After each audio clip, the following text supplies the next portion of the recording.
Sebelum ceritanya dimulai, silahkan tulis di kolom komentar dari daerah mana saja teman-teman yang menonton cerita ini. Jangan lupa like dan subscribe agar channel ini bisa semakin berkembang dan bisa mempersembahkan cerita yang lebih menarik lagi.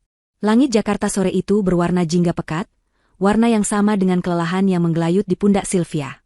Sedan mewah berwarna hitam metalik yang dikemudikan sopirnya meluncur mulus membelah kemacetan ibu kota yang tak pernah benar-benar usai. Dari balik jendela, gedung-gedung pencakar langit seolah berlomba menyentuh awan, simbol dari ambisi dan kerja keras yang sangat Sylvia pahami. Ia baru saja menutup rapat dewan direksi yang alot, memenangkan sebuah proyek tender besar yang akan membawa perusahaannya ke level berikutnya. Rasa puas menjalari dirinya, sebuah pengingat bahwa semua pengorbanannya, jam-jam panjang di kantor, dan energi yang terkuras, semuanya tidak sia-sia. Ia adalah seorang direktur, seorang pemimpin, seorang wanita karir yang sukses di usianya yang bahkan belum menginjak kepala 4. Mobil akhirnya berbelok memasuki gerbang besar sebuah rumah di kawasan elit. Rumah itu adalah mahakaryanya, sebuah istana modern dengan pilar-pilar kokoh, taman yang terawat sempurna, dan kolam renang yang airnya biru jernih. Itu adalah bukti nyata dari kesuksesannya, sebuah monumen yang ia bangun dengan keringat dan dedikasinya. Namun, setiap kali ia pulang, perasaan hangat sebuah rumah seringkali terasa hampa. Sopir membukakan pintu untuknya, dan ia melangkah keluar dengan anggun. Udara malam yang mulai sejuk menyambutnya, membawa aroma bunga melati dari taman. Pintu utama yang menjulang tinggi terbuka sebelum ia sempat menyentuhnya. Di sana, Tony, suaminya, berdiri dengan senyum lebar yang selalu berhasil meluluhkan sisa-sisa kepenatan Sylvia. Tony adalah pria yang tampan, karismatik, dengan pesona yang bisa membuat siapa saja merasa nyaman. Ia mengenakan kemeja kasual yang pas di badan, memancarkan aura santai yang sangat kontras dengan dunia korporat Sylvia yang kaku. "Selamat datang, sayang," sapa Tony. Ia mengambil tas kerja dari tangan Sylvia, dan mengecup keningnya dengan lembut. "Kamu pasti lelah sekali. Rapatnya lancar?" Sylvia mengangguk, membiarkan suaminya merangkul pinggangnya saat mereka berjalan masuk. Interior rumah itu tak kalah megah, dengan lampu kristal menggantung di langit-langit tinggi dan perabotan mahal yang ditata dengan selera tinggi. Di atas kertas, semua ini adalah gambaran keluarga yang sempurna. Istri seorang direktur sukses, suami seorang pebisnis yang tampan, tinggal di rumah impian. Mereka adalah potret kebahagiaan yang seringkali menghiasi majalah gaya hidup. "Lancar, seperti biasa," jawab Sylvia, berusaha menyunggingkan senyum. Hanya sedikit alot di bagian negosiasi anggaran, tapi akhirnya semua setuju. "Proyeknya berhasil kita dapatkan." "Wow, hebat. Aku tidak pernah meragukanmu," puji Tony, matanya berbinar. "Kamu memang wanita paling hebat yang pernah aku kenal. Ini harus dirayakan." Mereka duduk di sofa bludru yang empuk di ruang keluarga. Tony sudah menyiapkan segelas jus jeruk dingin untuknya. Perhatian-perhatian kecil seperti inilah yang membuat Sylvia bertahan, yang membuatnya terus percaya bahwa di balik semua masalah, Tony adalah pria yang mencintainya. Namun, ia tahu betul kemana arah percakapan ini akan berlanjut. Selalu ada pola yang sama setiap kali ia berhasil mencapai sesuatu yang besar. "Bagaimana dengan bisnismu?" tanya Sylvia, mencoba terdengar santai. Ini adalah pertanyaan wajib, sebuah formalitas yang seringkali berakhir dengan kekecewaan. Wajah Tony sedikit berubah. Senyumnya masih ada, tetapi ada kilat kegelisahan di matanya. "Nah, itu dia yang mau aku bicarakan juga," ujarnya, suaranya kini lebih pelan. Ia duduk lebih dekat, meraih tangan Sylvia dan menggenggamnya. "Aku menemukan peluang baru, Sil. Kali ini benar-benar besar. Jauh lebih menjanjikan dari proyek-proyek sebelumnya." Sylvia menarik napas dalam-dalam, mencoba menyiapkan hatinya. Ia sudah mendengar kalimat itu puluhan kali. Tony adalah seorang pemimpi, seorang pebisnis yang definisinya sangat kabur. Ia melompat dari satu ide ke ide lain, dari bisnis ekspor-impor furnitur, kafe kekinian, hingga aplikasi startup yang tak pernah benar-benar diluncurkan. Semua usahanya memiliki satu kesamaan, selalu gagal dan merugi. Dan sumber modalnya pun selalu sama, rekening bank Sylvia. "Proyek apa lagi kali ini, Ton?" tanya Sylvia, suaranya terdengar lebih lelah dari yang ia inginkan. "Investasi di bidang agrikultur modern," kata Tony dengan semangat yang meluap-luap. "Kita akan bekerja sama dengan petani di daerah, menggunakan teknologi drone untuk pemupukan dan irigasi pintar. Pasarnya sedang bagus sekali, pemerintah juga mendukung. Aku sudah bertemu dengan beberapa orang penting, mereka semua sangat antusias. Ini bukan proyek main-main, sayang. Ini masa depan." Penjelasannya terdengar meyakinkan, seperti biasa. Tony sangat pandai merangkai kata-kata, melukiskan gambaran kesuksesan yang begitu nyata hingga hampir bisa disentuh. Dulu, Sylvia selalu terbuai oleh semangat dan optimismenya. Ia pikir, sebagai istri, adalah kewajibannya untuk mendukung mimpi suaminya. Tapi kerugian demi kerugian membuatnya semakin realistis dan skeptis. Uang yang ia berikan bukan lagi investasi, melainkan dana talangan untuk kegagalan yang tak berkesudahan. "Berapa yang kamu butuhkan?" tanya Sylvia langsung, tanpa basa-basi. Tony terdiam sejenak, seolah ragu. "Agak besar kali ini," ucapnya pelan, "tapi ini untuk investasi awal saja. Beli peralatan, sewa lahan, dan biaya operasional untuk 6 bulan pertama. Setelah itu, aku jamin kita akan lihat hasilnya. Kita akan untung besar." Ia menatap Sylvia dengan tatapan memohon, tatapan yang selalu berhasil membuat Sylvia merasa bersalah jika menolak. "Aku tahu aku sudah banyak gagal. Tapi kali ini aku benar-benar yakin. Sil, beri aku satu kesempatan lagi untuk membuktikan diri." Sylvia memalingkan wajah, menatap ke arah taman di luar jendela. Ia melihat bayangannya sendiri di kaca. Seorang wanita kuat di luar, namun rapuh di dalam. Ia lelah bertengkar, lelah berdebat tentang uang. Terkadang, memberikan apa yang Tony minta terasa lebih mudah daripada harus menghadapi drama dan pertengkaran yang pasti akan terjadi jika ia menolak. Ia merasa terjebak dalam siklus yang ia ciptakan sendiri. Rasa cinta, kewajiban, dan kelelahan bercampur menjadi satu. "Aku akan transfer besok," kata Sylvia akhirnya, suaranya nyaris berbisik. Keputusan itu terasa pahit di lidahnya. Wajah Tony langsung cerah. Ia memeluk Sylvia dengan erat, menghujaninya dengan ciuman di pipi dan kening. "Terima kasih, sayang. Terima kasih. Aku janji, kamu tidak akan menyesal. Aku akan membuatmu bangga. Sebentar lagi, kamu tidak perlu bekerja sekeras ini. Aku yang akan menafkahimu, seperti seharusnya seorang suami." Sylvia hanya diam dalam pelukan itu. Janji yang sama, kata-kata yang sama. Ia memejamkan mata, berharap kali ini keajaiban benar-benar terjadi. Setelah Tony melepaskan pelukannya, ia beranjak dengan riang, mengambil ponselnya. Sylvia memperhatikannya berjalan menjauh ke sudut ruangan, membelakanginya. Ia melihat Tony mengetik sesuatu di ponselnya, lalu menempelkannya ke telinga. Dari jarak itu, Sylvia hanya bisa mendengar gumaman pelan. Tony berusaha merendahkan suaranya, seolah-olah ada rahasia penting yang sedang dibicarakan. Namun, dalam keheningan rumah yang besar itu, beberapa kata berhasil sampai ke telinga Sylvia, terdengar seperti bisikan ular yang berbisa.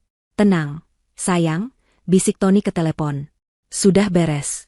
Sebentar lagi semua miliknya akan jadi milik kita." Jantung Sylvia serasa berhenti berdetak. Dunia di sekelilingnya seolah membeku. Kata, "sayang," itu, diucapkan dengan nada mesra yang bukan untuknya, terasa seperti tamparan keras di wajah. Kepada siapa suaminya berbicara? Dan apa maksudnya dengan, "semua miliknya akan jadi milik kita"? Gelas jus di tangannya terasa dingin, sedingin es yang kini mulai merayap di dalam hatinya, membawa sebuah firasat buruk yang kelam. Beberapa minggu berlalu sejak malam itu. Bisikan di telepon yang didengar Sylvia terus terngiang di kepalanya seperti kaset rusak, memutar ulang keraguan dan kecurigaan yang menyakitkan. Setiap kali ia mencoba menanyakannya, Tony selalu punya jawaban yang lihai. Ia akan tertawa dan berkata Sylvia salah dengar, atau berkelit bahwa ia sedang berbicara dengan mitra bisnisnya dari seberang negeri yang memang punya panggilan akrab seperti itu. Tony adalah seorang ahli dalam memutarbalikkan fakta, membuat Sylvia merasa paranoid dan berlebihan.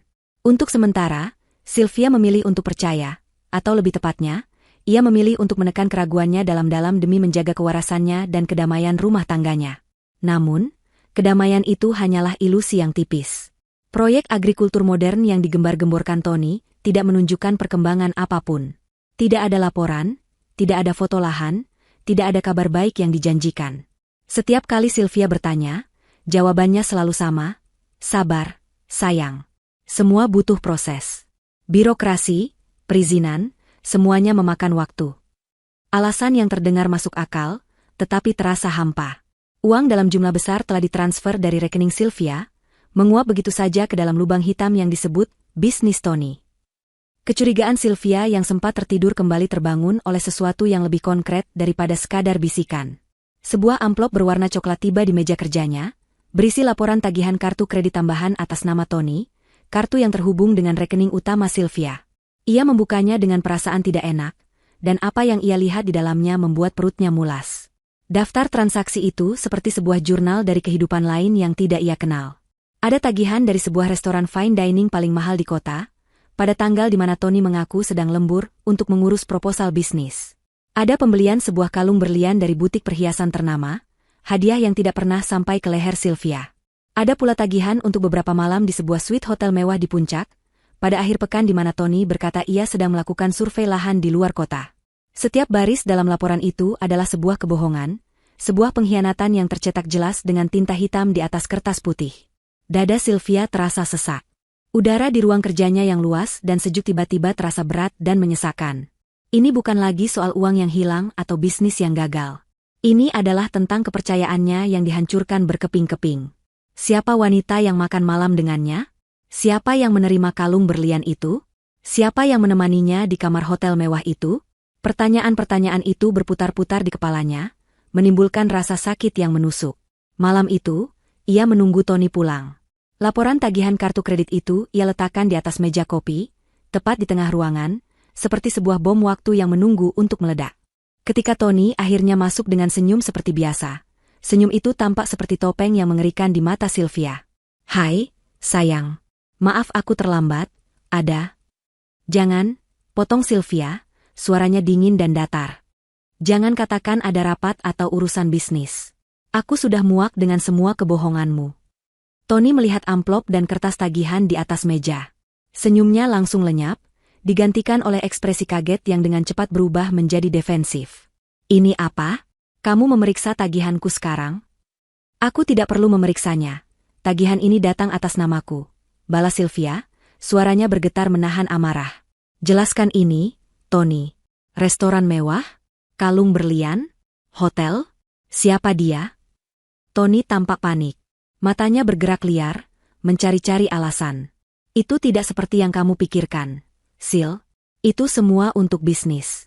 Aku sedang menjamu klien penting, seorang investor wanita yang sangat berpengaruh. Hadiah itu hanya bagian dari lobi bisnis, untuk memastikan proyek kita berjalan lancar. Kamu tahu kan, dunia bisnis kadang memang seperti itu." Alasan itu sangat lemah, sangat tidak masuk akal, bahkan terdengar seperti sebuah penghinaan bagi kecerdasan Sylvia. Seorang investor wanita? Di suite hotel? Dengan hadiah kalung berlian? Sylvia merasa mual mendengarnya. Kebohongan itu begitu transparan, begitu kurang ajar. "Klien?" desis Sylvia, ia tertawa getir. "Klien macam apa yang harus kamu belikan kalung berlian dan kamu ajak menginap di hotel, Tony? Berhenti membodohiku. Aku mungkin buta selama ini, tapi aku tidak bodoh." Pertengkaran itu menjadi yang terburuk sepanjang pernikahan mereka. Suara mereka saling meninggi, memantul di dinding-dinding rumah yang dingin. Tony yang terpojok mulai balik menyerang, memutarbalikkan kesalahan.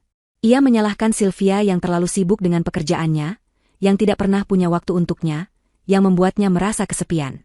Ia menuduh Sylvia terlalu curiga dan tidak pernah benar-benar mendukungnya dengan tulus.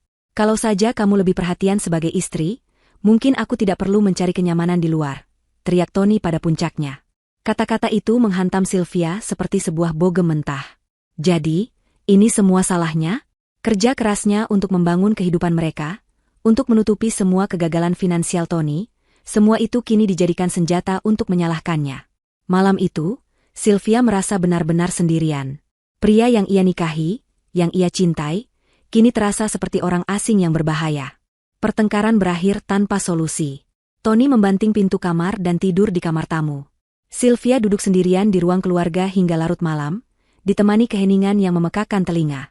Ia merasa terisolasi, terperangkap dalam sangkar emas yang ia bangun sendiri. Pernikahannya ternyata hanyalah sebuah fasad yang indah, namun di dalamnya sudah keropos dan busuk. Beberapa hari kemudian, dengan hubungan yang semakin dingin dan canggung, Sylvia mencoba mencari ketenangan dengan membereskan beberapa barang lama di ruang kerja Tony yang jarang terpakai. Ia hanya ingin mengalihkan pikirannya, melakukan sesuatu yang normal. Saat membuka salah satu laci meja yang paling bawah, tangannya menyentuh sebuah map tebal yang terselip di bagian belakang. Penasaran, ia menariknya keluar. Map itu tidak berisi proposal bisnis atau dokumen perusahaan.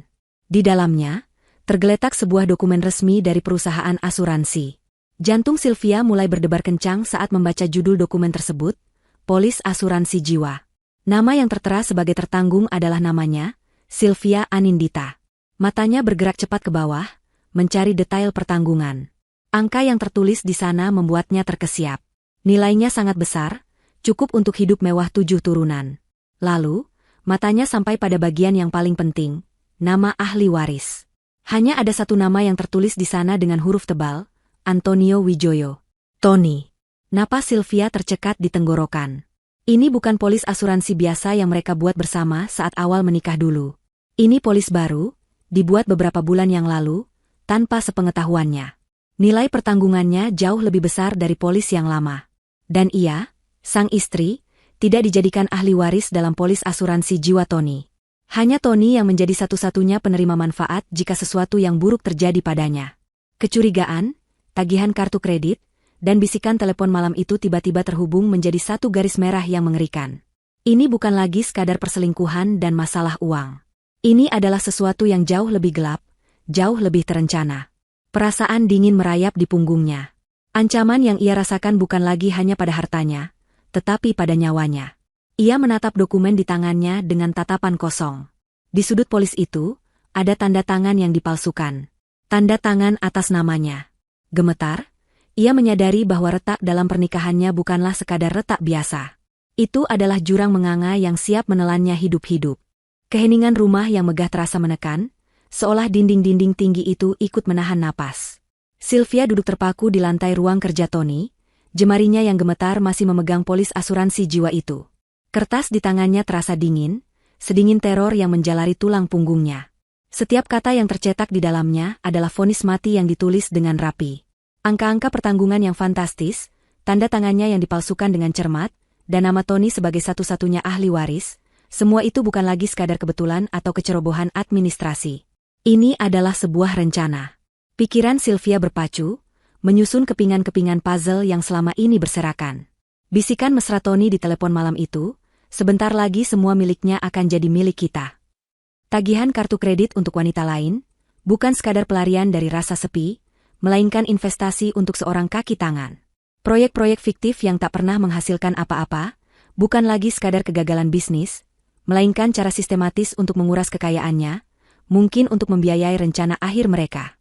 Semua kebohongan kecil dan pengkhianatan yang ia coba maklumi selama ini ternyata adalah bagian dari sebuah konspirasi besar yang menargetkan dirinya. Rasa sakit karena dikhianati oleh suaminya kini bercampur dengan emosi lain yang lebih purba dan kuat, rasa takut. Ia tidak sedang menghadapi seorang suami yang tidak setia, ia sedang menghadapi musuh yang tidur seranjang dengannya, musuh yang mengetahui semua kelemahannya, jadwalnya, dan isi rekening banknya. Mengkonfrontasi Tony sekarang adalah tindakan bunuh diri. Pria itu adalah pembohong ulung, seorang manipulator yang akan dengan mudah memutarbalikkan fakta, menuduhnya gila, dan mungkin mempercepat apapun rencana yang telah mereka susun. Ia tidak bisa melawan dengan emosi. Ia harus melawannya dengan cara yang paling ia kuasai, cara yang sama seperti saat ia menghadapi lawan bisnisnya di ruang rapat, dengan data, fakta, dan bukti yang tak terbantahkan. Keesokan harinya, Sylvia bergerak dengan ketenangan yang menakutkan, didorong oleh adrenalin dan insting untuk bertahan hidup. Ia mengambil cuti dari kantor dengan alasan sakit, sesuatu yang hampir tidak pernah ia lakukan. Ia tidak pergi ke kantor polisi, karena ia tahu ceritanya akan terdengar seperti tuduhan istri yang cemburu dan paranoid. Ia butuh lebih dari sekadar polis asuransi dengan tanda tangan palsu. Ia butuh wajah, nama, dan bukti nyata dari persekongkolan itu. Dengan menggunakan laptop lamanya yang bersih dari jejak digital apapun dan terhubung ke jaringan internet publik di sebuah kafe terpencil, ia mulai melakukan riset. Ia mencari penyedia jasa investigasi swasta terbaik di kota, membaca ulasan, memeriksa latar belakang, mencari seseorang yang profesional, diskret, dan bisa dipercaya. Pilihannya jatuh pada sebuah agensi kecil yang memiliki reputasi menyelesaikan kasus-kasus rumit secara diam-diam. Pertemuan diatur di sebuah lobi hotel yang ramai, tempat di mana dua orang yang berbicara serius tidak akan menarik perhatian. Sylvia datang dengan penampilan yang berbeda, mengenakan kacamata hitam besar dan syal yang menutupi sebagian wajahnya. Pria yang menemuinya adalah seorang pria parubaya bernama Surya, penampilannya biasa saja, tidak mencolok, tipe orang yang mudah berbaur dengan kerumunan. Namun, matanya tajam dan cara bicaranya lugas, menunjukkan pengalaman bertahun-tahun di bidangnya. Dengan suara pelan dan terkendali, Sylvia menceritakan semuanya, kecuali bagian tentang polis asuransi jiwa. Ia tidak ingin terdengar panik. Ia membingkai kasusnya sebagai permintaan seorang istri yang ingin mengumpulkan bukti perselingkuhan suaminya untuk keperluan sidang perceraian. Ia menyerahkan foto Tony, nomor plat mobilnya, jadwal hariannya yang ia ketahui, dan salinan tagihan kartu kredit yang mencurigakan. Saya ingin tahu siapa wanita ini, di mana mereka bertemu, apa yang mereka bicarakan jika memungkinkan, kata Sylvia. Saya ingin laporan lengkap, dengan foto dan video. Saya ingin bukti yang tidak bisa ia sangkal. Pak Surya mendengarkan tanpa interupsi, hanya sesekali mengangguk.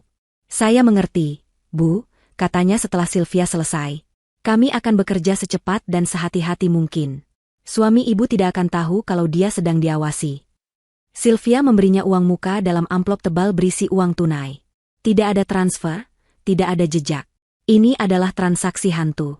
Saat ia meninggalkan hotel itu, ia merasa sedikit lega, seolah telah menyerahkan sebagian bebannya kepada orang lain. Namun, di saat yang sama, ia juga merasa cemas. Ia telah menyalakan api, dan ia tidak tahu seberapa besar kebakaran yang akan terjadi. Hari-hari berikutnya adalah siksaan psikologis yang luar biasa. Sylvia harus kembali menjalani perannya sebagai istri, hidup di bawah satu atap dengan pria yang ia yakini sedang merencanakan kematiannya. Ia harus tersenyum saat Tony menyapanya, menyiapkan sarapan, dan menanyakan tentang hari Tony seolah tidak ada apa-apa. Setiap sentuhan Tony kini terasa dingin, setiap pujian terdengar seperti hinaan, setiap tatapan mesra terasa seperti tatapan seorang pemangsa pada mangsanya. Tony, mungkin merasakan jarak emosional yang diciptakan Sylvia, justru menjadi lebih perhatian. Ia akan membelikan bunga, memasak makan malam, atau mengajaknya bicara. Perilaku ini, yang dulu akan membuat Sylvia bahagia, kini membuatnya mual. Ia tahu ini semua hanyalah sandiwara, sebuah upaya untuk menenangkannya, untuk membuatnya lengah. Setiap malam, ia hampir tidak bisa tidur. Ia akan berbaring diam di ranjang, pura-pura terlelap, mendengarkan setiap derit lantai atau suara napas Tony. Rumah yang dulu menjadi simbol pencapaiannya, kini terasa seperti penjara yang mewah. Ia mulai mengunci pintu kamarnya dari dalam, sebuah tindakan kecil yang memberinya ilusi keamanan. Ia juga mulai lebih berhati-hati dengan makanan dan minuman yang disiapkan Tony, seringkali membuangnya diam-diam saat suaminya tidak melihat. Ia hidup dalam kewaspadaan tingkat tinggi, dan itu sangat melelahkan. Setelah 10 hari yang terasa seperti selamanya, sebuah pesan masuk ke ponsel sekali pakainya. Pesan itu hanya berisi 2 kata, laporan siap. Mereka bertemu lagi di tempat yang berbeda, sebuah taman kota yang tidak terlalu ramai. Pak Surya menyerahkan sebuah amplop coklat besar yang tebal dan berat. Jantung Sylvia berdebar begitu kencang, hingga ia bisa merasakannya di tenggorokannya. Ia membayar sisa biayanya, mengucapkan terima kasih, lalu segera pergi. Ia tidak membukanya di sana. Ia menyetir ke sebuah tempat yang sepi, di tepi danau, tempat di mana ia bisa sendirian menghadapi kebenaran. Dengan tangan gemetar, ia merobek segel amplop itu. Di dalamnya ada setumpuk foto berkualitas tinggi dan sebuah flash disk. Ia mengambil tumpukan foto itu terlebih dahulu. Foto pertama menunjukkan Tony sedang keluar dari mobilnya, membukakan pintu untuk seorang wanita.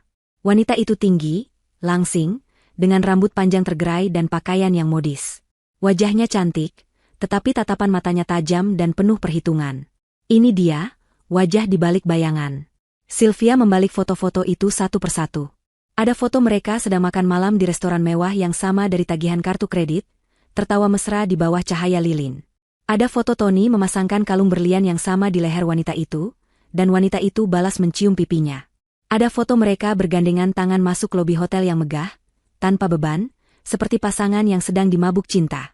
Setiap foto adalah tusukan belati di jantung Sylvia. Rasa sakit karena pengkhianatan itu begitu nyata, begitu fisik, hingga membuatnya sulit bernapas. Namun, ia memaksa dirinya untuk terus melihat. Karena ia tahu, ini lebih dari sekadar perselingkuhan. Dan benar saja, di bagian bawah tumpukan, sifat foto-foto itu berubah. Ada foto yang diambil dari jarak jauh, melalui jendela sebuah kafe. Di dalamnya, Tony dan wanita itu tidak lagi terlihat mesra. Mereka terlihat serius, seperti 2 rekan bisnis. Di atas meja di antara mereka, tersebar dokumen-dokumen. Sylvia memperbesar pandangannya, dan perutnya kembali bergejolak. Ia mengenali logo di kop surat dokumen itu. Itu adalah laporan keuangan perusahaannya, akta tanah rumah mereka, dan rincian portofolio investasinya. Mereka tidak sedang merencanakan masa depan yang romantis. Mereka sedang mempelajari aset-asetnya, membedah kekayaannya seperti para serigala yang mengelilingi mangsanya. Lalu, foto terakhir. Foto yang paling mengerikan dari semuanya. Foto itu sepertinya diambil di tempat yang sama. Wanita itu, yang kini Sylvia benci dengan segenap jiwa, memegang sebuah botol kaca kecil tak berlabel. Ia mengangkat botol itu ke arah cahaya, menunjukkannya kepada Tony. Cairan di dalamnya bening, tidak terlihat berbahaya. Namun, senyum di wajah wanita itu saat melakukannya. Senyum yang dingin, penuh kemenangan, dan kejam, membuat darah Sylvia membeku. Dan Tony, suaminya, menatap botol itu bukan dengan ngeri, melainkan dengan ekspresi serakah dan antisipasi. Sylvia menjatuhkan tumpukan foto itu di kursi penumpang. Tangannya gemetar hebat. Ia akhirnya tahu. Ia melihatnya dengan mata kepalanya sendiri. Ini adalah konspirasi pembunuhan. Wanita itu bukan sekadar selingkuhan. Ia adalah rekan kejahatan. Botol kecil itu adalah senjatanya. Dan targetnya adalah dirinya. Duduk sendirian di dalam mobilnya, dikelilingi oleh bukti pengkhianatan dan rencana pembunuhan yang begitu nyata, Sylvia akhirnya membiarkan air matanya jatuh. Namun, itu bukanlah tangisan keputusasaan. Itu adalah tangisan kemarahan, tangisan seorang wanita yang didorong hingga ke batasnya dan memutuskan untuk melawan. Malam turun menyelimuti kota, tetapi di dalam hati Sylvia, badai baru saja dimulai. Ia tidak tidur semalaman.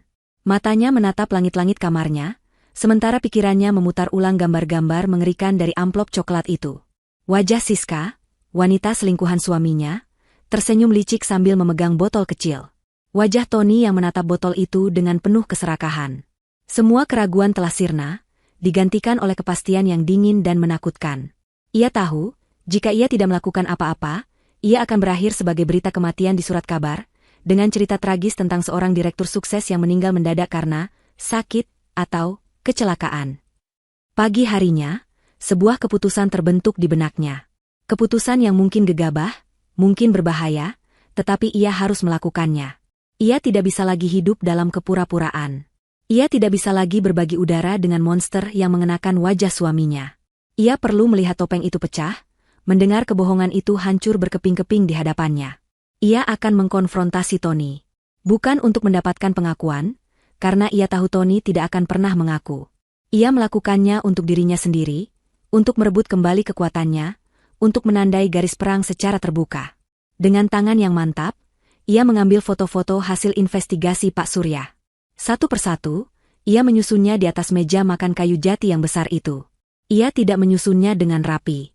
Ia menyebarkannya seperti kartu-kartu yang kalah dalam permainan judi, sebuah pameran visual dari pengkhianatan dan kebusukan.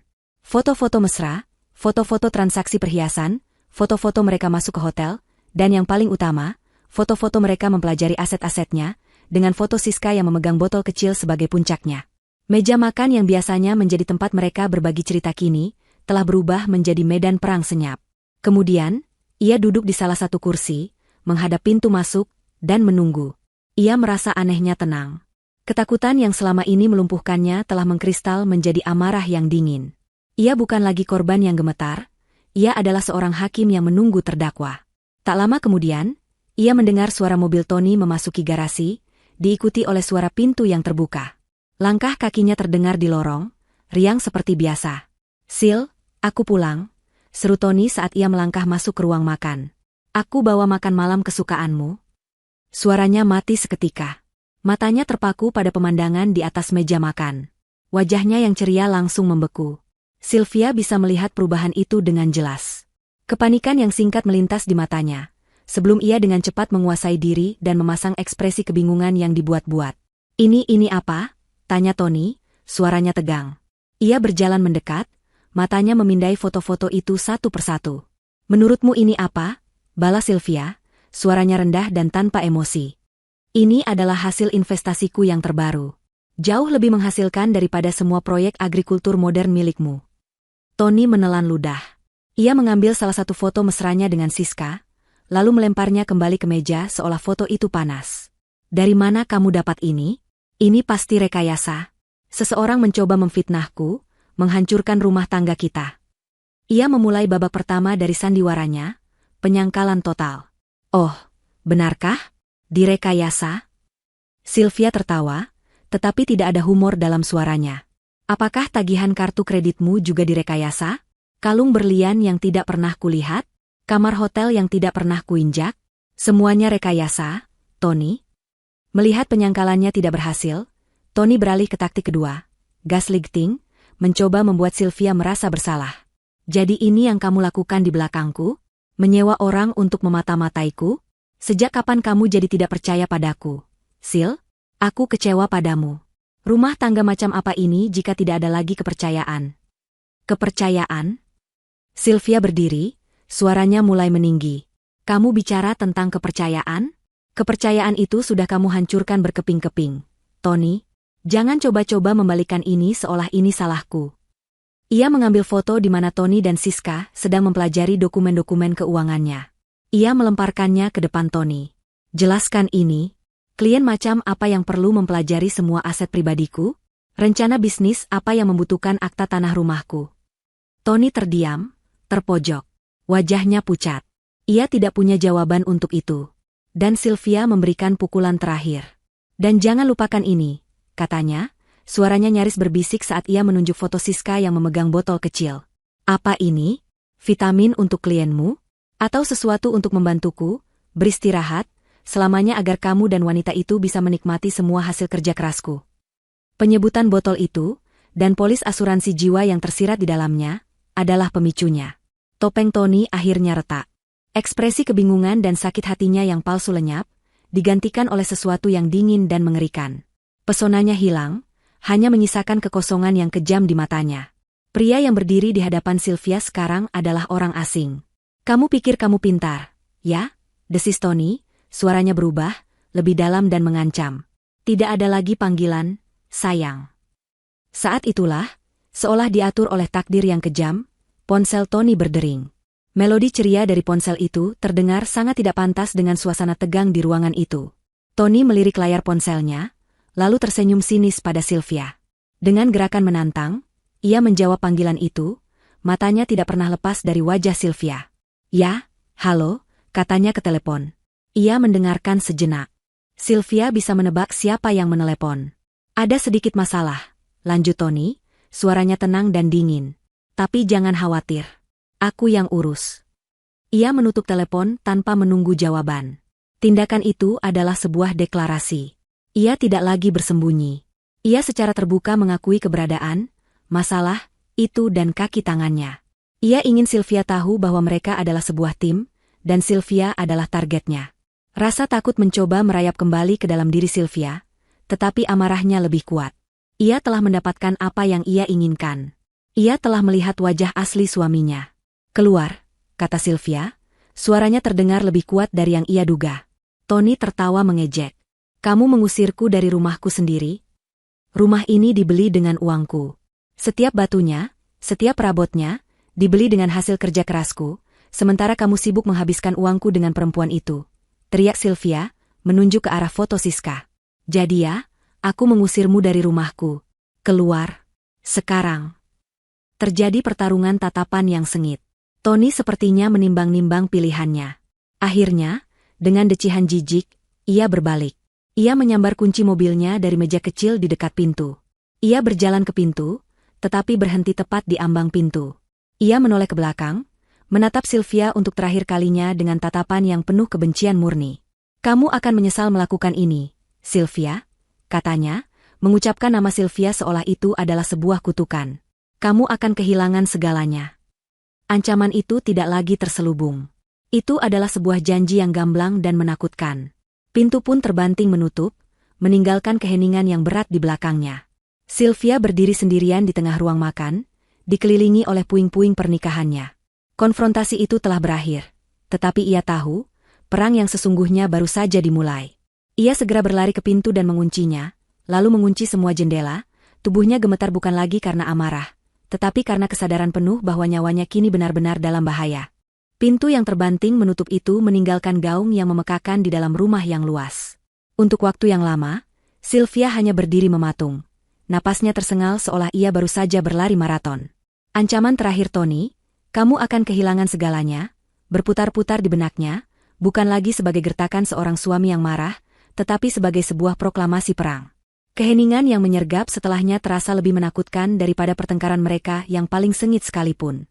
Rumah yang ia bangun sebagai simbol keamanan dan kesuksesan kini terasa seperti sebuah sangkar kaca yang rapuh, dan ia sendirian di dalamnya, sementara serigala mengintai dari luar. Malam itu, rasa takut menjadi temannya. Setiap bayangan yang bergerak di sudut matanya, setiap suara derit kayu karena perubahan suhu, setiap desau angin di luar jendela, terdengar seperti langkah kaki penyusup. Ia memeriksa semua kunci pintu dan jendela berulang kali, memastikan palang pengaman terpasang dengan benar. Ia tidur dengan lampu menyala di kamarnya, dengan sebuah stik golf yang berat bersandar di samping tempat tidur. Itu adalah tindakan yang terasa konyol bagi seorang direktur perusahaan besar, tetapi malam itu, ia bukan seorang direktur. Ia hanyalah seorang wanita yang ketakutan, yang menyadari bahwa pria yang paling ia percaya di dunia telah menjadi ancaman terbesarnya. Namun, saat fajar pertama menyingsing dan cahaya matahari pagi mulai mengusir bayangan-bayangan malam, ketakutan itu perlahan surut, digantikan oleh sesuatu yang lebih dingin dan lebih kuat, tekad. Sylvia tidak membangun karir dan hidupnya dari nol, hanya untuk dihancurkan oleh seorang pria pengecut dan serakah. Ia tidak akan menjadi korban yang pasrah menunggu nasib. Ia adalah seorang pejuang. Pikirannya yang biasanya disibukkan dengan strategi bisnis dan negosiasi kontrak ini, beralih ke strategi bertahan hidup. Langkah pertamanya adalah mencari perlindungan hukum. Ia tidak menghubungi pengacara perceraian biasa. Ia membutuhkan seseorang yang lebih dari itu. Ia membuka kontak di ponselnya dan menemukan sebuah nama, Adnan Suteja. Pak Adnan bukan hanya seorang pengacara, ia adalah seorang ahli strategi hukum korporat, terkenal dengan reputasinya yang tanpa kompromi, otaknya yang tajam, dan kemampuannya untuk tetap tenang di bawah tekanan paling hebat sekalipun. Mereka pernah berhadapan dalam sebuah negosiasi akuisisi yang rumit beberapa tahun lalu, dan Sylvia sangat terkesan dengan ketangguhannya. Ia adalah tipe orang yang ingin kau jadikan sekutu, bukan lawan. Pertemuan mereka diadakan di kantor Pak Adnan yang minimalis namun berwibawa, terletak di lantai tertinggi salah satu gedung perkantoran paling prestisius di Jakarta. Sylvia datang dengan sebuah tas jinjing besar. Tanpa basa-basi, ia menceritakan semuanya. Ia mulai dari awal, tentang bisnis Tony yang selalu gagal, tentang uangnya yang terus terkuras. Kemudian ia sampai pada inti masalahnya. Perselingkuhan, tagihan kartu kredit, polis asuransi jiwa dengan tanda tangan palsu, dan puncaknya, bukti foto dari investigator swasta. Ia meletakkan amplop coklat itu di atas meja mahoni yang mengilap, menyebarkan foto-foto itu seperti yang ia lakukan di hadapan Tony. Ia mengakhiri ceritanya dengan ancaman terakhir Tony sebelum pergi. Pak Adnan mendengarkan dengan saksama, wajahnya tidak menunjukkan emosi apapun. Ia memeriksa setiap lembar bukti, matanya yang tajam memindai detail-detail kecil. Ia melihat salinan polis asuransi, foto-foto Tony dan Siska, dan terutama, foto Siska yang sedang memegang botol kecil. Ketika Sylvia selesai berbicara, ruangan itu hening sejenak. Ini bukan kasus perceraian biasa, Bu Sylvia, kata Pak Adnan akhirnya, suaranya tenang namun berat. Ancaman yang dilontarkan suami Anda, ditambah dengan bukti polis asuransi ini, harus kita anggap sangat serius. Ini sudah masuk ke ranah pidana, bukan hanya perdata. Mendengar seorang profesional seperti Pak Adnan memvalidasi ketakutan terburuknya membuat Sylvia merinding, tetapi juga lega. Ia tidak gila. Bahaya itu nyata. Apa yang harus saya lakukan? Tanya Sylvia. Kita akan bergerak cepat dan dari beberapa arah sekaligus. Jelas Pak Adnan, kini nadanya berubah menjadi penuh komando. Pertama, tim saya akan segera mendaftarkan gugatan cerai pagi ini juga. Kedua, berdasarkan ancaman langsung yang Ibu terima, kita akan mengajukan permohonan perintah penahanan sementara agar Tony tidak bisa mendekati Ibu atau properti Ibu dalam jarak tertentu. Ketiga, dan ini yang paling rumit, kita akan mulai melacak aset-aset Ibu yang telah ia pindahkan. Kita akan bekerja sama dengan akuntan forensik. Tapi saya harus jujur, Bu. Uang yang sudah ditransfer ke rekening pihak ketiga seperti wanita ini akan sulit untuk ditarik kembali dengan cepat. Sylvia mengangguk. Ia sudah menduga itu. Uang itu tidak sepenting nyawanya. Saya mengerti. Lakukan apapun yang perlu dilakukan. Ada satu hal lagi, tambah Pak Adnan, menatap lurus ke arah Sylvia. Perintah penahanan dari pengadilan hanyalah selembar kertas. Itu tidak akan menghentikan orang yang nekat. Keamanan pribadi Ibu adalah prioritas utama saat ini. Saya sangat menyarankan Ibu untuk meningkatkan sistem keamanan di rumah. Pasang kamera pengawas, alarm, apapun yang diperlukan. Jangan meremehkan ancaman ini. Saran itu mengena tepat di sasaran. Sylvia segera bertindak. Siang itu juga, ia menghubungi sebuah perusahaan keamanan profesional terkemuka. Ia tidak mau sistem CCTV murahan yang bisa dibeli di toko elektronik. Ia meminta paket keamanan tercanggih yang mereka miliki. Beberapa jam kemudian, sebuah tim teknisi yang efisien dan tidak banyak bicara datang ke rumahnya. Mereka memasang kamera-kamera kecil beresolusi tinggi di setiap sudut strategis, di gerbang, di setiap pintu masuk, di ruang tamu, ruang keluarga, dan yang terpenting, di area dapur dan ruang makan. Semua kamera terhubung ke sistem berbasis cloud yang aman, dan rekamannya bisa ia pantau secara langsung kapan saja melalui tablet atau ponselnya, dimanapun ia berada. Untuk pertama kalinya dalam beberapa hari, ia merasa sedikit bisa mengendalikan situasi. Sementara Sylvia membentengi dirinya, di belahan kota yang lain, Tony sedang melampiaskan amarahnya. Ia berada di sebuah apartemen modern dan mewah yang interiornya dingin dan impersonal. Apartemen itu dibeli atas nama Siska, tentu saja dengan menggunakan uang Sylvia. Tony mondar-mandir seperti singa dalam kandang, menceritakan kembali konfrontasinya dengan Sylvia. Siska, di sisi lain, duduk dengan tenang di sofa, menyesap segelas anggur putih. Ia mendengarkan cerita Tony dengan ekspresi bosan. Ia tidak tertarik dengan drama emosional Tony. Ia adalah seorang wanita yang dingin dan pragmatis. Otaknya selalu bekerja, selalu menghitung untung rugi. Jadi dia mengusirmu? Bagus, kata Siska datar ketika Tony selesai. Tony berhenti dan menatapnya dengan tidak percaya. Bagus? Apanya yang bagus?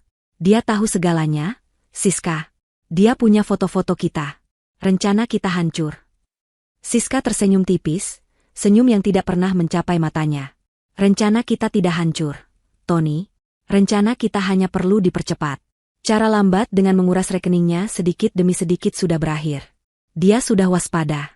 Dia pasti akan menghubungi pengacara, mencoba membekukan asetnya. Waktu kita tidak banyak lagi.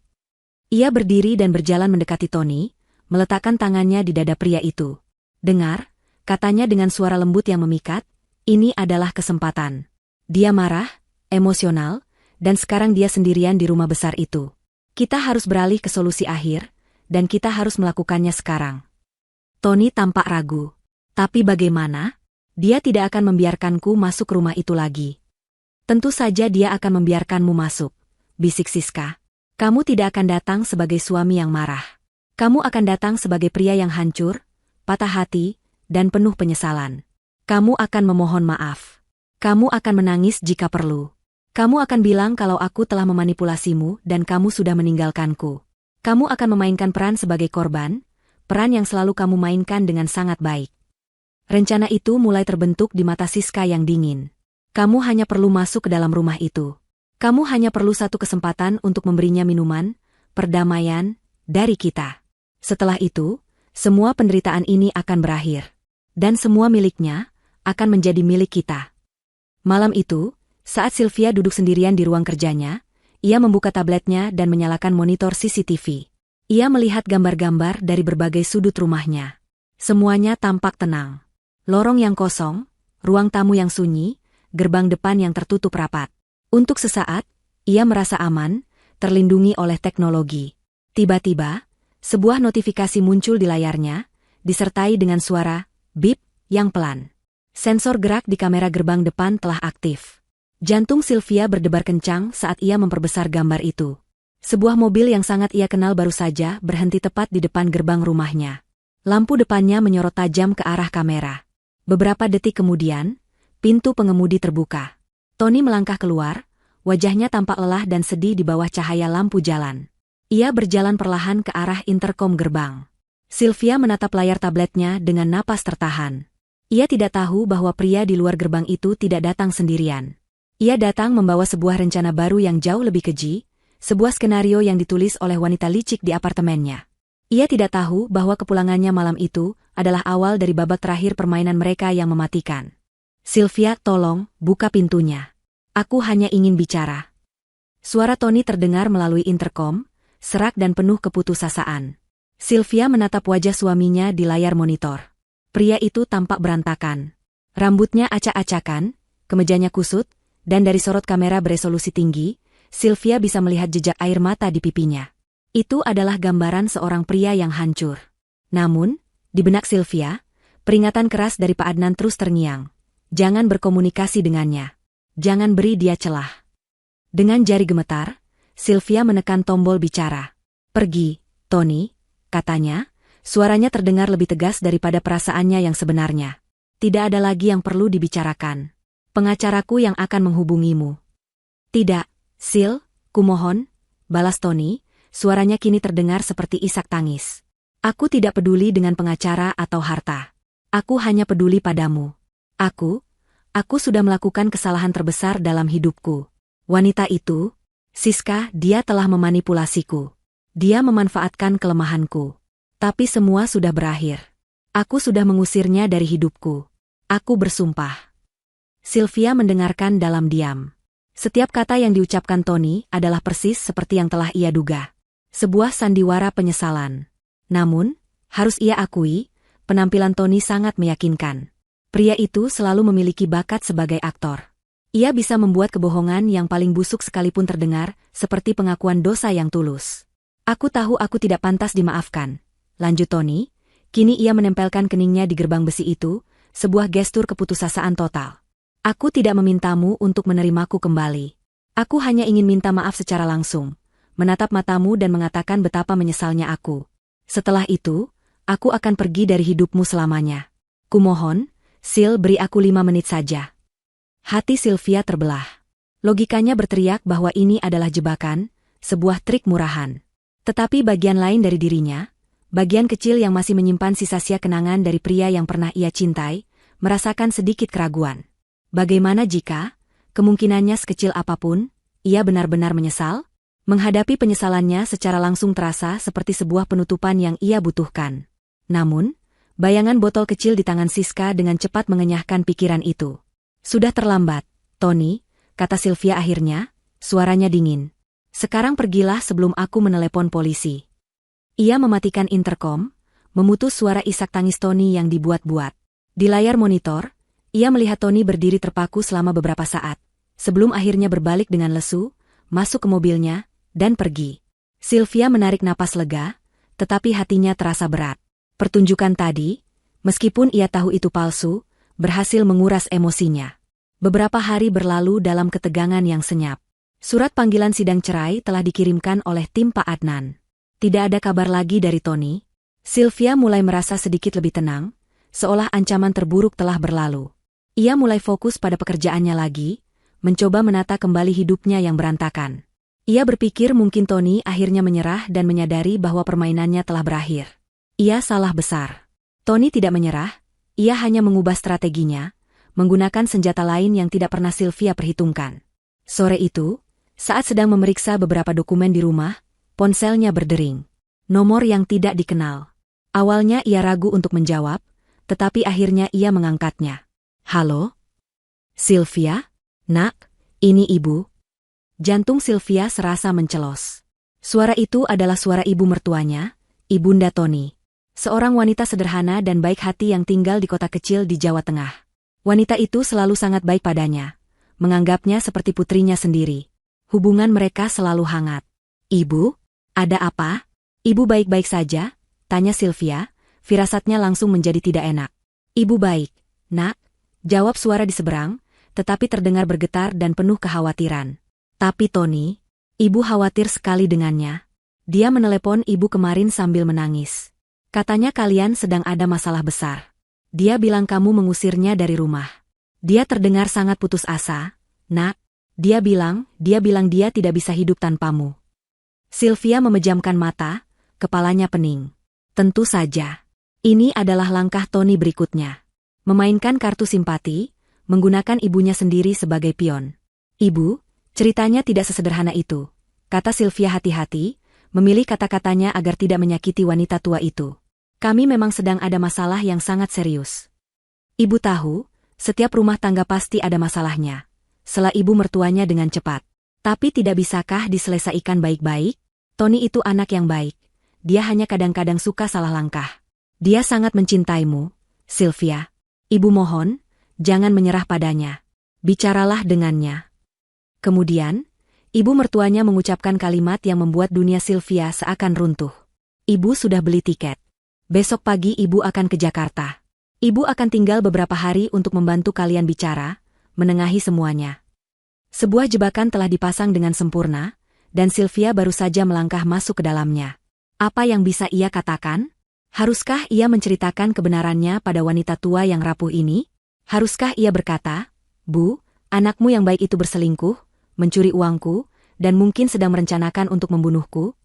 Kalimat itu akan menghancurkan hati ibunya, mungkin membunuhnya secara perlahan. Sylvia tidak sanggup melakukannya. Di sisi lain, menolak kedatangan mertuanya akan membuatnya terlihat seperti menantu yang kejam dan tidak berperasaan, membenarkan semua cerita bohong yang pasti telah Tony sampaikan kepada ibunya. Dengan perasaan berat dan terpaksa, Sylvia mendengar dirinya berkata, "Baik, Bu. Hati-hati di jalan. Biar nanti saya jemput di stasiun." Setelah telepon ditutup, Sylvia duduk terdiam. Ia merasa bodoh dan naif. Ia telah meremehkan kelicikan Tony dan Siska. Mereka tahu persis kelemahannya, yaitu kebaikannya dan rasa hormatnya pada orang tua. Mereka telah berhasil menciptakan sebuah Trojan Horse, mengirim seorang ibu yang tidak menaruh curiga sama sekali untuk membukakan gerbang benteng pertahanannya. Di apartemen mewahnya, Tony menutup telepon dengan ibunya. Wajahnya yang tadi penuh dengan nada sedih saat berbicara kini, berubah menjadi sebuah seringai kemenangan. Siska, yang sejak tadi mendengarkan di sampingnya, tertawa pelan. "Kerja bagus, sayang," puji Siska sambil mengelus pipi Tony. "Ibumu adalah pion yang sempurna." Sylvia tidak akan bisa menolaknya, kata Tony, merasa bangga pada dirinya sendiri. Dia terlalu menghormati ibu. Siska berjalan ke arah jendela, menatap kerlap-kerlip lampu kota di bawah. "Dan kehadiran ibumu akan menjadi alibi kita yang sempurna," jelasnya, matanya berkilat dingin. Bayangkan skenarionya. Suami yang patah hati datang bersama ibunya untuk memohon rekonsiliasi. Sang istri, yang sedang depresi berat karena masalah rumah tangga, menyambut mereka. Namun, di tengah-tengah upaya damai itu, sebuah tragedi terjadi. Sang istri ditemukan tewas di kamarnya. Bunuh diri karena tekanan. Ia berbalik menatap Tony. "Tidak akan ada yang mencurigai kita. Justru sebaliknya, semua orang akan bersimpati padamu." Seorang suami malang yang ditinggal mati istrinya, tepat saat ia berusaha memperbaiki semuanya. Ibumu akan menjadi saksi kuncinya, saksi yang akan menceritakan betapa tertekannya Sylvia akhir-akhir ini. Ini sempurna. Rencana mereka kini telah memasuki babak akhir. Sebuah rencana keji yang menyamar sebagai drama keluarga yang menyedihkan. Malam itu, Sylvia berjalan menuju kamar tamu, kamar yang akan ia siapkan untuk menyambut kedatangan ibu mertuanya. Ia merapikan sprei, menata bantal, memastikan semuanya nyaman. Namun, setiap tindakannya terasa berat, seolah ia sedang mempersiapkan panggung untuk sebuah tragedi. Ia menatap ke arah tabletnya yang tergeletak di meja, menampilkan gambar-gambar sunyi dari kamera CCTV. Ia melihat ruang tamunya yang rapi, dapurnya yang bersih. Sebuah perasaan dingin menjalari dirinya. Ia tahu, kedamaian yang terekam di layar itu tidak akan bertahan lama. Kedatangan ibunya esok hari bukan hanya akan membawa harapan rekonsiliasi yang palsu, tetapi juga akan membawa serta sang Algojo kembali masuk ke dalam rumahnya. Keesokan paginya, Sylvia menyetir menuju stasiun kereta dengan perasaan berat, seolah ada sebongkah batu yang menggantung di dadanya. Setiap kilometer yang ia tempuh terasa seperti langkah mendekati sebuah jebakan yang telah diatur dengan rapi. Saat tiba, ia melihat ibu mertuanya sudah menunggu di peron, seorang wanita parubaya dengan senyum yang tulus dan mata yang memancarkan kebaikan. Ia membawa sebuah tas anyaman berisi oleh-oleh dari kampung halamannya. Melihatnya, hati Sylvia terasa perih. Wanita ini sama sekali tidak tahu bahwa ia sedang dijadikan umpan dalam sebuah permainan yang mematikan. "Sylvia, nak," sapa ibu mertuanya, memeluk Sylvia dengan erat. "Ya Tuhan, kamu kelihatan kurus sekali. Pasti banyak pikiran, ya?" Sylvia hanya bisa memaksakan seulas senyum. "Hanya sibuk bekerja, Bu." "Ibu sendiri bagaimana perjalanannya?" Sepanjang perjalanan pulang, sang ibu mertua tidak berhenti bicara. Ia berbicara tentang pentingnya kesabaran dalam pernikahan, tentang bagaimana semua masalah pasti ada jalan keluarnya, dan tentang betapa ia yakin cinta antara Sylvia dan Tony masih bisa diselamatkan. Setiap kalimatnya adalah nasihat yang tulus. Namun bagi Sylvia, kalimat-kalimat itu terdengar seperti irisan sembilu. Ia hanya bisa mengangguk dan menggumamkan jawaban-jawaban yang tidak jelas, sementara pikirannya sibuk menyusun strategi bagaimana cara melewati hari-hari ke depan. Saat mobil mereka berbelok memasuki jalan menuju rumah, jantung Sylvia berdebar lebih kencang. Dan benar saja, dugaannya terbukti.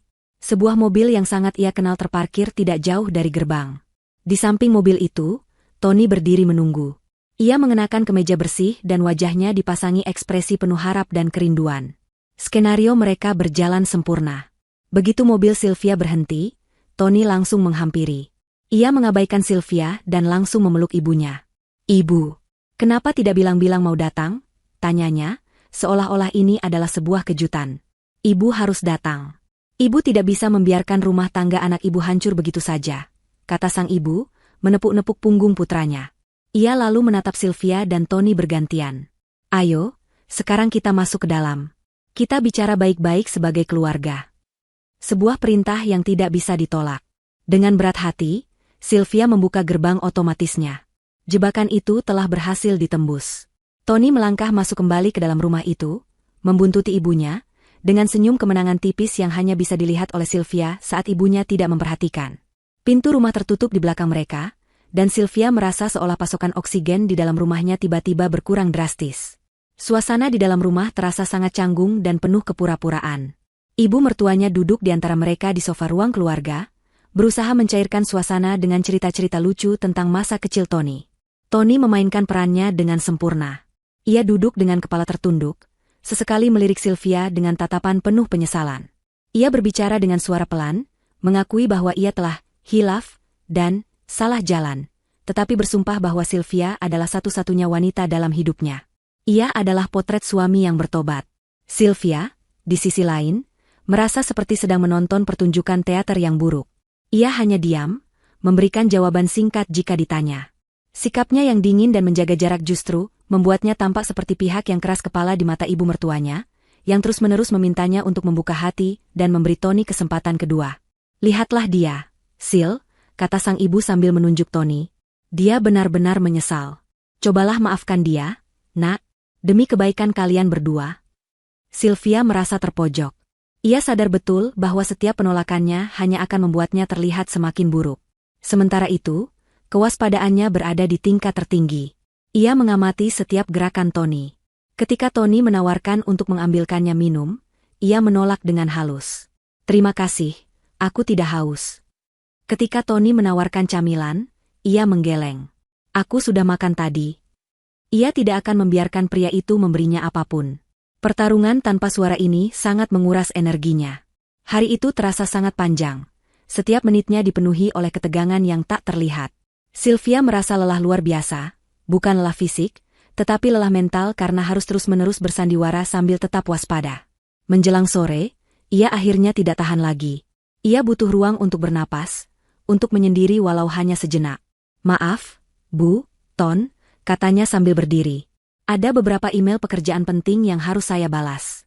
Saya ke ruang kerja sebentar." Itu adalah sebuah kebohongan, tetapi alasan itu memberinya jeda yang sangat ia butuhkan. Ia berjalan ke ruang kerjanya dan menutup pintu. Ia tidak membuka laptopnya. Ia hanya duduk di kursinya, memijat pelipisnya yang berdenyut, dan mencoba menenangkan jantungnya yang berdebar kencang. Ia menatap keluar jendela, bertanya-tanya sampai kapan ia harus menanggung siksaan ini. Di ruang keluarga, Tony melihat kepergian Sylvia dengan senyum tipis. Ini adalah kesempatan yang ia tunggu-tunggu. Ibunya sedang asyik menonton acara televisi. Dengan gerakan yang terlihat alami, Tony berdiri. "Aku akan buatkan minum untuk Sylvia, Bu," katanya. "Kasihan, dia pasti stres sekali karena pekerjaan." "Iya, benar. Buatkan yang segar, biar pikirannya tenang," sahut ibunya tanpa mengalihkan pandangan dari layar TV. Tony berjalan ke dapur. Jantungnya mulai berdebar, bukan karena takut, tetapi karena antisipasi. Inilah saatnya. Ia bergerak dengan metodis. Ia tahu kebiasaan Sylvia. Setelah hari yang panjang dan melelahkan, Sylvia paling suka minum segelas air putih yang sangat dingin, terkadang dengan sedikit perasan lemon untuk menyegarkan. Ia mengambil gelas kristal yang paling tinggi dan paling indah dari lemari. Ia membukanya dan mengisinya dengan beberapa bongkah es batu hingga penuh. Kemudian, ia mengisi gelas itu dengan air dari dispenser lemari es, hingga hampir ke bibir gelas. Gelas itu langsung berembun, tampak sangat dingin dan menggiurkan. Kemudian, ia melakukan gerakan yang paling penting. Tangannya sedikit gemetar saat merogoh saku celananya, dan mengeluarkan sebuah botol kaca kecil yang diberikan Siska. Di dalamnya ada bubuk kristal putih yang halus, hampir seperti garam. Tidak berwarna, tidak berbau. Racun yang sempurna. Dengan hati-hati, ia membuka tutup botol itu dan menuangkan seluruh isinya ke dalam gelas. Bubuk itu langsung larut tanpa jejak, menyatu dengan air dingin itu seolah tidak pernah ada. Ia mengambil sendok panjang dan mengaduknya perlahan, memastikan semuanya tercampur rata. Ia mengangkat gelas itu, memeriksanya di bawah cahaya lampu dapur. Sempurna. Kelihatannya tidak lebih dari segelas air es biasa yang menyegarkan. Siapapun yang meminumnya tidak akan curiga sedikitpun, sampai semuanya sudah terlambat. Dengan senyum puas, ia membawa gelas itu ke ruang keluarga. Ia meletakkannya dengan hati-hati di atas meja kopi, tepat di depan kursi kosong tempat Sylvia biasanya duduk. Posisinya sempurna, hal pertama yang akan dilihat Sylvia saat ia kembali. Ia lalu berjalan ke ruang kerja Sylvia, dan mengetuk pintunya dengan lembut. "Sil," panggilnya. Sylvia membuka pintu, wajahnya tampak lelah. Tony memasang ekspresinya yang paling lembut dan penuh perhatian. "Sayang, sudah cukup kerjanya," katanya dengan suara nyaris berbisik. "Kamu kelihatan lelah sekali. Lihat, aku sudah siapkan minuman kesukaanmu di ruang tamu, air putih dingin. Aku buatkan khusus untukmu. Ayo, istirahat dulu sebentar bersama ibu." Kalimat, "aku buatkan khusus untukmu," terdengar seperti sebuah undangan yang hangat, tetapi bagi Sylvia, itu terdengar seperti lonceng kematian. Namun, ia tahu ia tidak bisa terus bersembunyi di ruang kerja. Ia harus menghadapi mereka. Dengan langkah berat, ia mengangguk dan berjalan keluar dari ruang kerja, menuju ruang keluarga. Menuju gelas air yang telah disiapkan untuknya. Ketegangan di rumah itu kini telah mencapai puncaknya. Setipis benang yang siap putus kapan saja. Sylvia melangkah masuk ke ruang keluarga dengan perasaan campur aduk antara kelelahan dan kewaspadaan yang menusuk. Suasana terasa lebih ringan, dengan ibu mertuanya yang tersenyum hangat ke arahnya. Namun, mata Sylvia langsung tertuju pada satu benda di atas meja kopi. Segelas air tinggi yang berembun, dengan bongkahan es batu yang berkilauan di bawah cahaya lampu. Gelas itu tampak sangat mengundang. Sebuah oase dingin di tengah hari yang panas dan penuh tekanan. "Nah, itu dia menantuku yang cantik," sapa ibu mertuanya riang. "Ayo, duduk sini, nak. Tony sudah siapkan minum untukmu." Tony berdiri di dekat sofa, tersenyum dengan cara yang menurutnya terlihat menenangkan. "Minumlah, Sil. Kamu pasti haus," katanya, suaranya terdengar sedikit terlalu bersemangat. Sylvia berjalan perlahan dan duduk di sofa, menjaga jarak dari gelas itu. Ia menatap air bening di dalamnya, pikirannya berpacu. Apakah ini saatnya? Apakah di dalam gelas yang tampak tidak berbahaya itu terdapat jawaban dari semua ketakutannya? Instingnya berteriak untuk tidak menyentuhnya, untuk menumpahkannya, untuk lari sejauh mungkin. Tetapi tubuhnya terasa lumpuh oleh kelelatan emosional. Ia lelah melawan, lelah bersandiwara. Ibu mertuanya, tidak menyadari drama tanpa suara yang sedang terjadi, melanjutkan ceritanya tentang tetangganya di kampung. Untuk mengiringi ceritanya, ia meraih sebuah toples berisi kue kering keju yang asin dan renyah, salah satu oleh-oleh yang ia bawa. "Kue ini enak sekali, loh. Kamu harus coba, Sil," katanya sambil menyodorkan toples itu. Sylvia hanya menggeleng pelan. Sang ibu lalu mengambil beberapa keping untuk dirinya sendiri, dan mulai mengunyahnya sambil terus bercerita. Tony mulai gelisah. Sylvia tidak kunjung menyentuh minumannya. Ia harus melakukan sesuatu untuk mendorongnya. "Bagaimana proyek barumu di kantor, Sil?" tanyanya, mencoba memulai percakapan yang normal. Saat itulah, sebuah kejadian sepele yang tak terduga mengubah segalanya. Ibu mertuanya, setelah menelan beberapa keping kue kering yang asin itu, tiba-tiba terbatu kecil. Tenggorokannya terasa kering. "Aduh," katanya sambil menepuk-nepuk dadanya. "Asin sekali kuenya." Ibu jadi haus sekali. Matanya secara alami mencari minuman terdekat. Dan di sana, tepat di sebelahnya, ada segelas air es yang tampak paling segar dan paling dingin. Tanpa berpikir panjang, didorong oleh refleks sederhana untuk menghilangkan rasa haus, ia mengulurkan tangannya. Waktu seolah berjalan lambat bagi Tony. Ia melihat tangan ibunya terulur menuju gelas itu. Otaknya berteriak untuk menghentikannya, untuk berteriak, "Jangan!" Tetapi tubuhnya membeku. Kepanikan total melumpuhkan pita suaranya. Ia hanya bisa menonton dengan mata terbelalak ngeri. Sebelum Sylvia atau Tony sempat memproses apa yang terjadi, sang ibu sudah meraih gelas itu. "Ibu minum ini, ya," katanya riang. Dan dalam beberapa tegukan besar, ia menghabiskan seluruh isi gelas itu hingga es batunya bergemerincing di dasar. "Ah, segar sekali," keluhnya lega, sama sekali tidak menyadari tatapan horor di wajah putranya. Ada jeda keheningan yang aneh selama beberapa detik. Tony berdiri kaku seperti patung, wajahnya pucat pasi. Sylvia menatapnya dengan bingung, bertanya-tanya mengapa reaksi Tony begitu ekstrim, hanya karena ibunya meminum segelas air. Lalu, perubahan itu terjadi. Ibu mertuanya meletakkan gelas kosong itu kembali ke meja. Senyum di wajahnya perlahan memudar, digantikan oleh ekspresi kebingungan. Ia mengerutkan kening. Kok perut ibu tiba-tiba terasa aneh? Ya, gumamnya. Ia menyentuh dadanya, napasnya tiba-tiba menjadi lebih cepat. Matanya yang tadi jernih kini mulai berkaca-kaca dan kehilangan fokus. Ia menatap Tony, tatapan bertanya yang penuh kesakitan. "Ton?" desisnya, suaranya terdengar tercekat. Itu adalah kata terakhirnya. Tubuhnya tiba-tiba menjadi lemas. Kepalanya terkulai ke belakang, dan ia ambruk ke samping di sofa, matanya terpejam.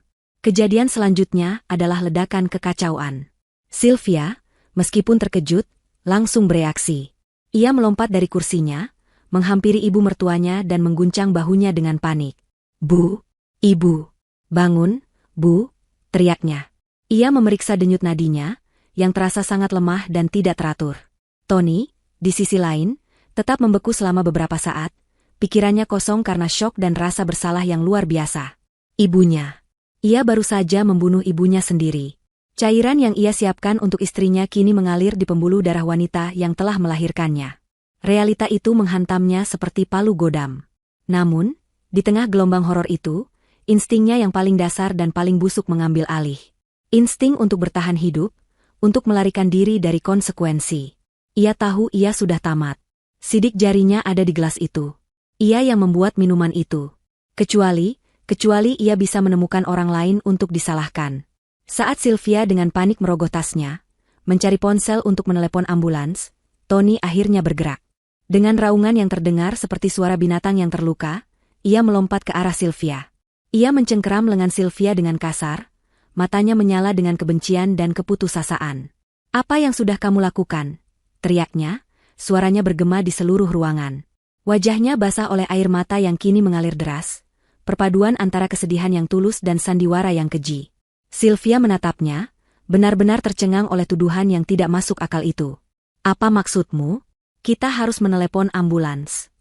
"Kamu meracuninya," jeri Tony, kini mendorong Sylvia menjauh dari ibunya. "Aku tahu kamu membenci ibuku. Kamu tidak pernah suka dia datang ke sini. Kamu yang menaruh sesuatu di minuman itu." Tuduhan itu begitu liar, begitu putus asa, namun diucapkan dengan keyakinan seorang fanatik. Tony kini sedang berakting untuk menyelamatkan nyawanya. Ia menjatuhkan dirinya di samping tubuh ibunya yang tidak bergerak, menangis histeris, memukul-mukul sofa. "Ibu, bangun, Bu, jangan tinggalkan Tony." Di tengah tragedi yang mengerikan itu, sebuah pemahaman yang jernih dan dingin menyadarkan Sylvia. Ia akhirnya melihat kedalaman kejahatan suaminya.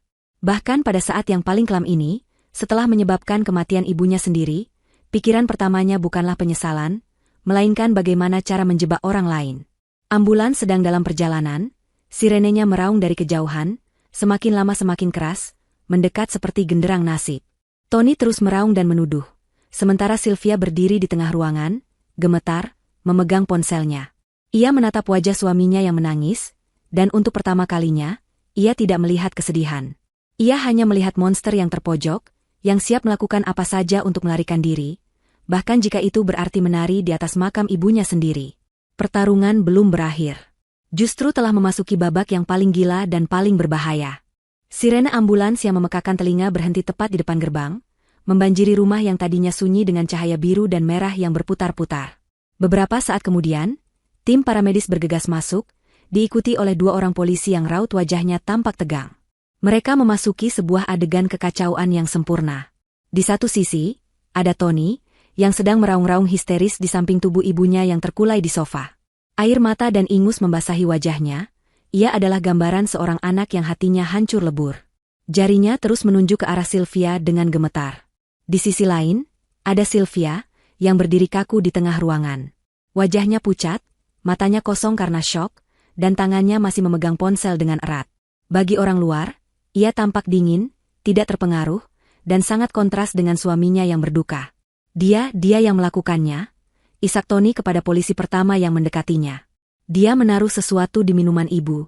Dia membencinya. Polisi itu menatap Sylvia dengan tatapan curiga. Dalam kasus-kasus domestik seperti ini, mereka dilatih untuk tidak memihak, tetapi narasi yang disajikan Tony begitu kuat dan emosional. Para medis segera mengambil alih, mengangkat tubuh ibu mertua ke atas tandu dengan gerakan cepat dan efisien.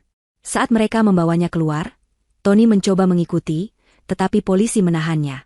"Bapak tenang dulu, kami perlu bicara dengan bapak dan istri bapak." Perjalanan ke rumah sakit terasa seperti mimpi buruk. Sylvia dan Tony dibawa dalam mobil polisi yang terpisah. Di rumah sakit, kabar yang sudah bisa diduga akhirnya disampaikan secara resmi oleh dokter. Nyawa sang ibu tidak bisa diselamatkan.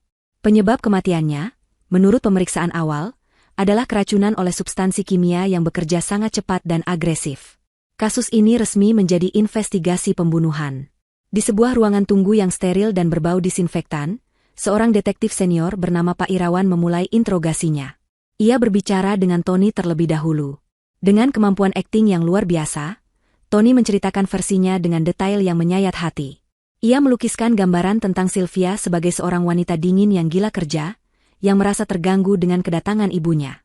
Ia bercerita tentang pertengkaran mereka, tentang bagaimana Sylvia bersikap aneh sepanjang hari. Ia bahkan berbohong dengan mengatakan bahwa ia melihat Sylvia mendekati gelas air itu, sesaat sebelum ibunya meminumnya. Setiap kata yang keluar dari mulutnya dirancang untuk membangun citra Sylvia sebagai seorang pembunuh berdarah dingin. Kemudian, giliran Sylvia. Ia dibawa ke sebuah ruangan kecil yang lain. Ia sendirian, ketakutan, dan kini semua mata memandangnya seolah ia adalah monster. Ia mencoba menceritakan kebenaran, tetapi ia sadar betul betapa gila ceritanya terdengar. "Bukan saya yang melakukannya," katanya, suaminya gemetar. "Gelas air itu disiapkan untuk saya. Suami saya, Tony, yang membuatnya. Dia mencoba meracuni saya, tetapi ibunya tidak sengaja meminumnya." Detektif Irawan hanya menatapnya dengan ekspresi datar, mencatat setiap kata di buku catatannya. "Jadi, Anda mengatakan suami Anda, yang sekarang sedang menangisi kematian ibunya, sebenarnya mencoba membunuh Anda?" tanya detektif itu, nada skeptis dalam suaranya terdengar jelas. "Anda punya bukti untuk mendukung tuduhan yang sangat serius ini, Bu Sylvia?" Sylvia terdiam. "Bukti? Apa buktinya? Foto-foto perselingkuhan? Polis asuransi? Semua itu hanya akan terlihat seperti motif bagi dirinya untuk membunuh suaminya, bukan sebaliknya." Di mata polisi, ia adalah seorang istri yang tidak bahagia yang ingin menyingkirkan suami dan mertuanya sekaligus. Ia merasa putus asa, terperangkap dalam jaring kebohongan yang ditenun dengan sangat baik oleh Tony. Tepat ketika ia merasa semua harapan telah hilang, pintu ruangan terbuka. Seorang pria dengan setelan jas mahal dan aura yang tenang melangkah masuk. "Pak Adnan." Pengacara itu telah tiba. Kehadirannya seketika mengubah atmosfer di dalam ruangan. Ia menyapa detektif dengan sopan namun tegas, lalu duduk di samping Sylvia. "Saya sarankan klien saya untuk tidak menjawab pertanyaan lebih lanjut tanpa kehadiran saya," kata Pak Adnan. Detektif Irawan mengangguk, ia tahu ia sedang berhadapan dengan pengacara kelas atas. Pak Adnan kemudian meminta waktu untuk berbicara empat mata dengan kliennya. Setelah polisi keluar, ia menatap Sylvia dengan tatapan menenangkan. "Ceritakan pada saya semuanya, dari awal sampai akhir. Jangan ada yang terlewat." Dengan suara terbata-bata, Sylvia menceritakan kembali kejadian mengerikan itu. Saat ia sampai pada bagian di mana Tony menyajikan gelas air itu, sebuah ingatan melintas di benaknya, sebuah detail yang hampir ia lupakan dalam kepanikan. Ingatan tentang rasa aman semu yang ia rasakan beberapa hari terakhir. "Pak Adnan," katanya, matanya tiba-tiba melebar karena secercah harapan. "Kamera. Ada kamera di rumah saya. Di mana-mana. Di ruang tamu, di dapur. Semuanya pasti terekam." Wajah Pak Adnan yang biasanya tenang kini menunjukkan ekspresi terkejut. "Anda yakin?" "Sangat yakin. Saya memasangnya setelah Tony mengancam saya. Sistemnya terhubung ke cloud, teknisi bilang rekamannya aman di server. Ini adalah titik baliknya. Ini adalah senjata yang mereka butuhkan." Pak Adnan segera memanggil kembali detektif Irawan. Dengan tenang dan sistematis, ia menjelaskan keberadaan sistem CCTV canggih di kediaman Sylvia. Ia secara resmi meminta pihak kepolisian untuk segera mengamankan dan memeriksa rekaman tersebut sebagai bukti kunci dalam kasus ini. Permintaan itu mengubah arah investigasi secara total. Detektif Irawan, meskipun masih skeptis, tidak punya pilihan selain menindaklanjutinya. Rumah Sylvia yang sudah diberi garis polisi kini ditetapkan sebagai tempat kejadian perkara utama. Sebuah tim forensik digital segera dikirim untuk mengakses dan mengunduh rekaman dari server cloud perusahaan keamanan. Sementara itu, di sudut lain kota, Siska mondar-mandir dengan cemas di apartemennya. Ia sudah berulang kali mencoba menghubungi Tony, tetapi tidak ada jawaban. Ia tahu seharusnya rencana mereka sudah berhasil. Seharusnya Sylvia sudah tewas sekarang, dan Tony akan segera meneleponnya dengan kabar baik. Keheningan ini membuatnya gelisah. Akhirnya, ponselnya berdering. Itu Tony. Bagaimana? Tanya Siska langsung, tidak sabar. Gagal, bisik Tony dari toilet rumah sakit, suaranya panik dan tercekat. Semuanya gagal total. Ibuku yang meminumnya. Dia meninggal, Siska. Siska terdiam karena syok. Bukan karena kematian wanita tua yang tidak pernah ia temui, tetapi karena kegagalan rencana yang telah ia susun dengan begitu sempurna. Lalu sekarang bagaimana? Polisi ada di sini, potong Tony. Tapi dengar, untuk sekarang mereka percaya padaku. Aku sudah menyalahkan Sylvia. Aku bilang dia yang meracuni ibu. Dia tersangka utamanya. Ada sedikit kelegaan dalam suara Siska. Bagus. Tetap pada cerita itu. Jangan goyah. Kamu adalah anak yang berduka. Teruslah menangis, teruslah salahkan dia. Jangan sampai mereka mencurigaimu. Aku akan mencobanya, kata Tony, suaranya gemetar. Aku harus pergi. Setelah menutup telepon, Siska menatap keluar jendela. Rencananya tidak hancur, hanya berubah menjadi lebih berisiko. Selama Tony bisa terus berakting dan tidak ada bukti lain, mereka mungkin masih bisa lolos. Ia tidak tahu bahwa di kantor polisi, sebuah file video berukuran besar sedang diunduh. File yang akan menghancurkan semua alibi dan kebohongan mereka. Babak akhir dari drama ini akan segera dimulai, bukan di ruang interogasi yang sempit, tetapi di sebuah ruang pemutaran video di markas kepolisian. Detektif Irawan duduk di depan sebuah monitor besar, diapit oleh anak buahnya. Di belakang mereka, Pak Adnan duduk dengan tenang di samping Sylvia. Tony juga telah dipanggil kembali ke kantor polisi dengan alasan untuk klarifikasi tambahan. Ia duduk di ruang sebelah, masih mengenakan topeng kesedihannya, sama sekali tidak tahu bahwa seluruh sandiwaranya akan segera dibongkar. Kita mulai, kata detektif Irawan kepada operator. Putar rekaman dari kamera dapur, mulai dari jam 5 sore. Operator itu mengklik mouse-nya. Layar monitor yang tadinya hitam kini menyala, menampilkan sebuah gambar yang jernih dan berwarna. Gambar dapur mewah milik Sylvia. Beberapa saat kemudian, sesosok pria masuk ke dalam frame. Itu adalah Tony. Sylvia menahan napasnya. Di layar itu, Tony terlihat sedang berdiri sendirian, meraih saku celananya, dan mengeluarkan sebuah benda kecil yang berkilau di bawah cahaya lampu. Kebenaran, dalam format video beresolusi tinggi, akan segera terungkap. Keheningan di ruang pemutaran video itu begitu pekat, hingga suara napas semua orang terdengar jelas. Di layar monitor, setiap gerakan Tony terekam dengan detail yang mengerikan. Mereka melihatnya mengambil gelas kristal yang indah. Mereka melihatnya mengisi gelas itu dengan es dan air dengan gerakan yang tampak normal. Lalu, momen krusial itu tiba.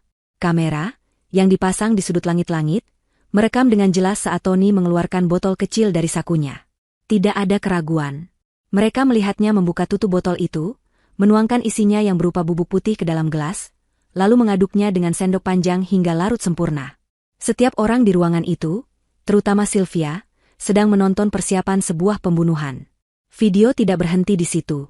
Rekaman beralih ke kamera di ruang keluarga. Sudut pandangnya lebar, mencakup seluruh area sofa dan meja kopi.